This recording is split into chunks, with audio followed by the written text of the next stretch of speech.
នៅក្នុងគាថាមួយដែលព្រះអង្គទ្រង់ត្រាស់សម្ដែងអំពីបុគ្គលអ្នករមិលគុណបុគ្គលអ្នកមិនដឹងគុណចំពោះអ្នកនៅក្បែរខ្លួនជាពិសេសមេត្តាបិតាញាតិបុត្រភរិយាជាដើមឬក៏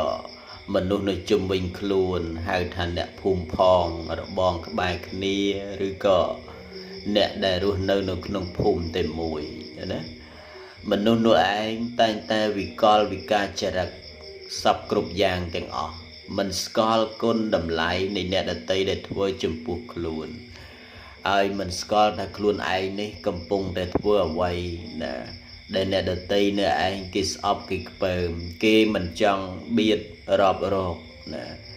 ពេលដែលមានកិច្ចរវល់ម្ដងឃើញតែប្រយោជន៍ខ្លួនឯងមិនឃើញប្រយោជន៍អ្នកដទៃថាល្អម្ដងណាសោះឡើយហេតុនេះហើយបុគ្គលនេះឯងតែងតែមានការប្រព្រឹត្តជាកិរិយាមួយហៅថាកិរិយាមិនប្រក្រតីណាធ្វើឲ្យអ្នកដទៃនឹងឯងតែងតែមានការមើលមិនឈប់ណាមើលនៅទង្វើអាក្រក់របស់បុគ្គលនោះហេតុដូច្នេះហើយបានជាព្រះអង្គទ្រង់ត្រាស់សម្ដែងថាទោះបីធ្វើគុណ100ក៏មិនបានផលមកវិញដែរអញ្ចឹងគឺប្រៀបដូចជាយើងដែលឲ្យបាយសម្លនំត្រីសាច់ផ្សេងទៅឲ្យបុគ្គលនោះបរិភោគញ៉ាំអីនឹងជាដើមបុគ្គលនោះមិនដែលថាអរគុណឬក៏លើកដៃសំពះអរគុណឡើយម្ដងណាមួយឡើយអញ្ចឹងប្រៀបដូចជាយើងយកអាហារល្អនឹងយកទៅឲ្យអ្នកនឹងស៊ីវាអត់មានផលប្រយោជន៍អីបានមកលើយើងវិញទេណា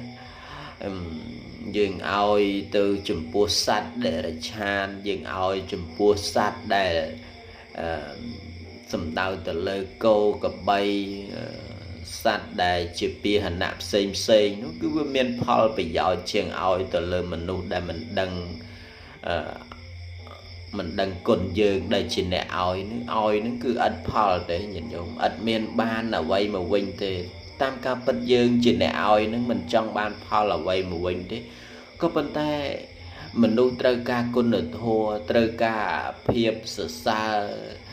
ត្រូវការ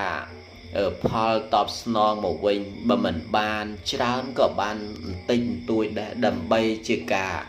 លាយឡំជាមួយនឹងអំពើល្អរបស់យើងដែលបានធ្វើចំពោះបុគ្គលនោះហ្នឹងគឺជាផលដែលយើងសមនឹងទទួលបានណា